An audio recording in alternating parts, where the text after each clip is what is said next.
Hi everyone, greetings from Viļņas. You heard something about Viļņas already from Mindaugas, our former chief architect, present chief architect's advisor on urban development. And I think I will continue the story that Mindaugas started telling you about Viļņas. And I want to touch some points about the strategies behind Forever Young Viļņas. That was the slogan for last year. We were celebrating 700 years birthday for Viļņas, and it codes our probably motto of how we want to feel in Viļņas. We want to feel forever young. And and what it means to be forever young, and remembering it means to be open and curious and to feel vital, and going back to Duke Gediminas, who in 13th, 14th century was sending letters to the world and come, live here, create here, and we want to have you here. I think we still are in this mood, and that's why I think Viļņas succeeds quite well. Viļņas likes to celebrate a lot. And with the data, we were actually looking where did people come from to this kind of events, and the map is very interesting. Sorry, I didn't put it here, but you can find it online. And Viļņas runs a lot, and Viļņas parties a lot. And also Viļņas loves good food, and we've got quite a few stars for Michelin Guide this summer. And if you look at the map where main headquarters are located in you can still see that it's in the very center of Viļņas.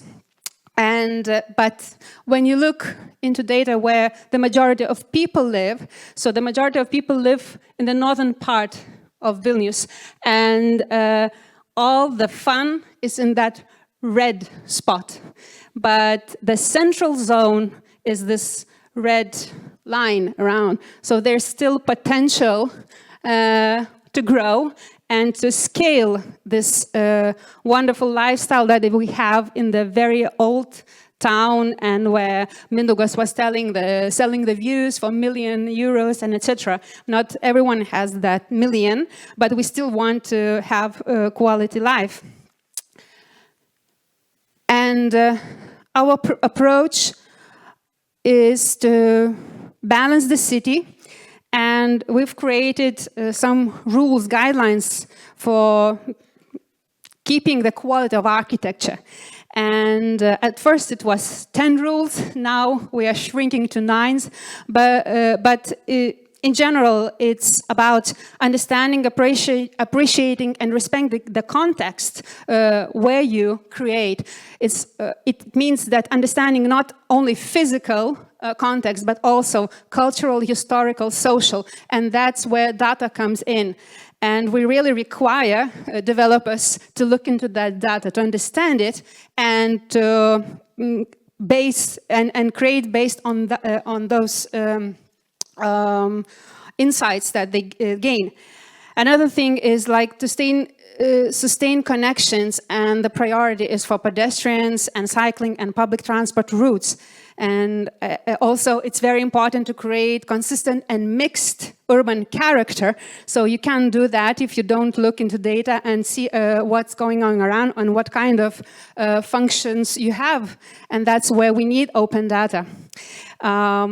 Also, it's very important for us to protect green spaces and add to the biodiversity. So in each project we ask to do more. Also, it's very important to create public spaces for people, and we ask to implement placemaking principles when you create public spaces. And it's very connected to bringing life to streets and creating vital ground floors. Also, creating quality and human scale architecture, paying to details is very important, and planning and designing responsibly also thinking about the future generations. And it's very much connected to engagement, collaboration with communities that live around.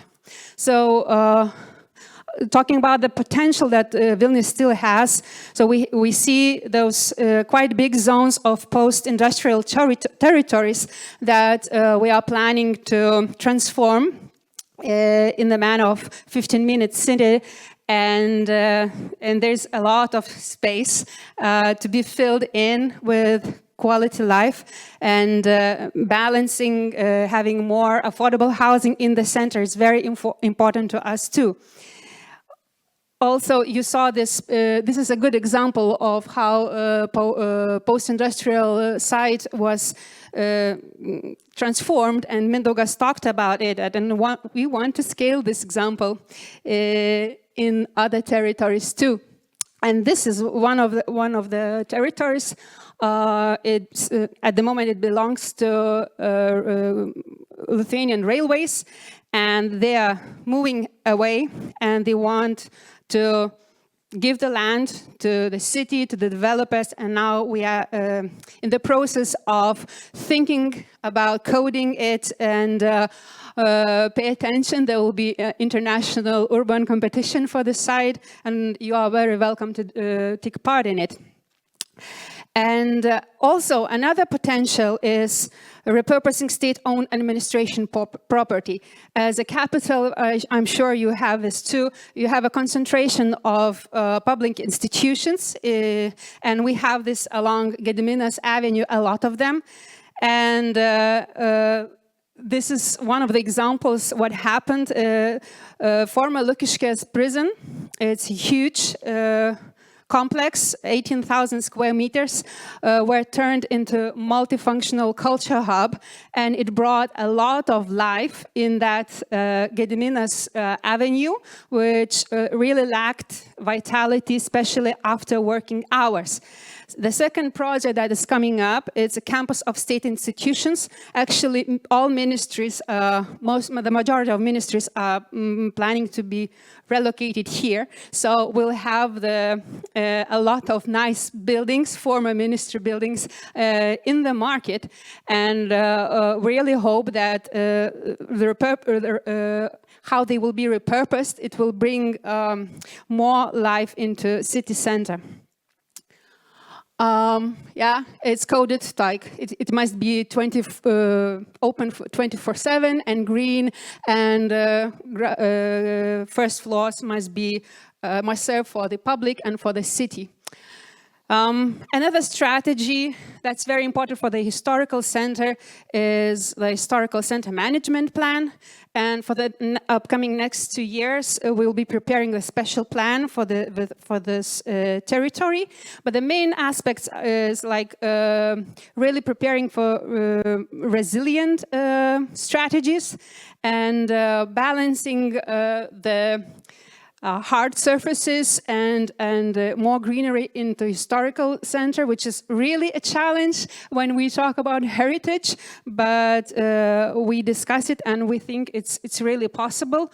And again, thinking about connectivity and walkability, we really dream to close at least part of Old Town and freed from cars.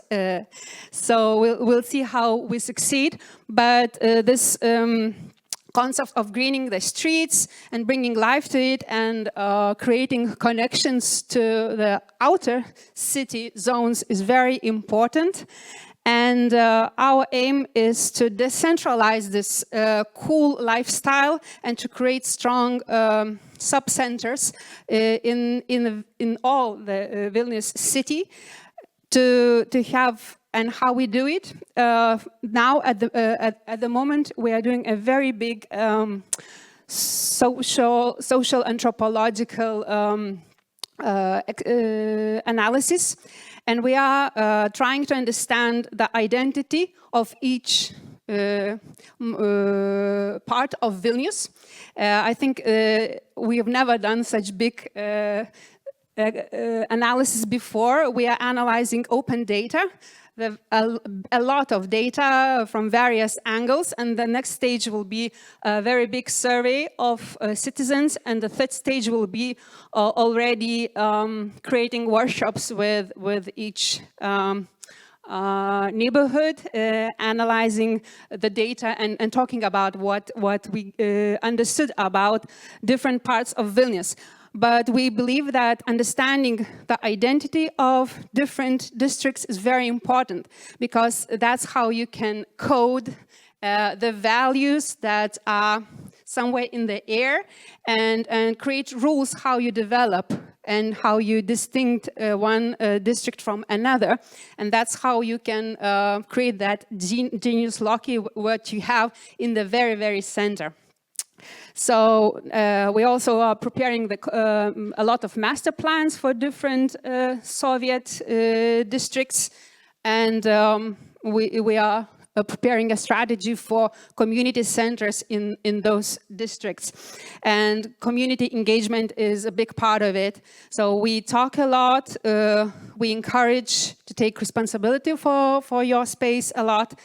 And also there are a lot of work done with data, which is very much connected to greening the city. As you know, Viļņas will be green capital next year.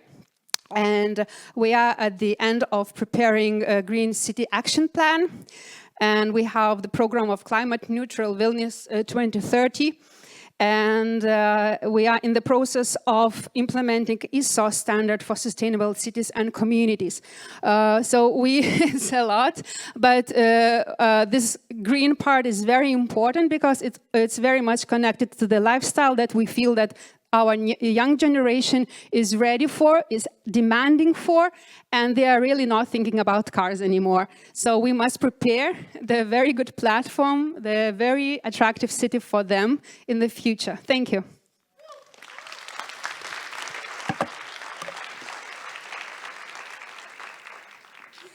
Thank you, Inga, for coming.